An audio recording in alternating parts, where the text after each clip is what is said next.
মানিকগঞ্জে সরকারি জমি দখলের হিড়িক।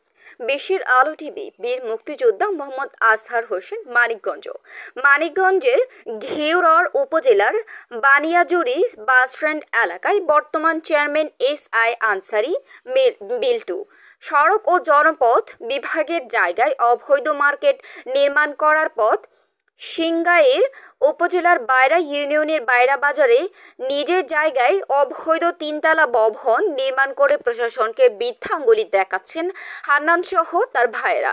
এছাড়া একই উপজেলার চান্দহর ইউনিয়নের বাগুলি ব্রিজ সংলগ্ন সরকারি জায়গায় আবাসিক ভবন নির্মাণ করছেন মান্নান মোল্লা এবং চান্দহর ইউনিয়ন পরিষদের কর্মরত পলাশ দফাদার।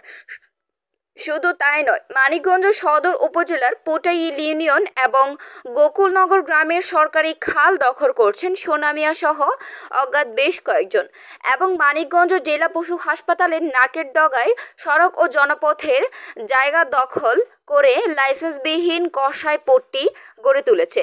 সরকারি জমি দখলের বিষয় উপজেলা প্রশাসন ও সড়ক ও জনপথের সাব ডিভিশনাল ইঞ্জিনিয়ার আব্দুল কাদের জিলানী উচ্ছেদ অভিযানের কথা বললেও এখন পর্যন্ত উচ্ছেদ অভিযান হয়নি।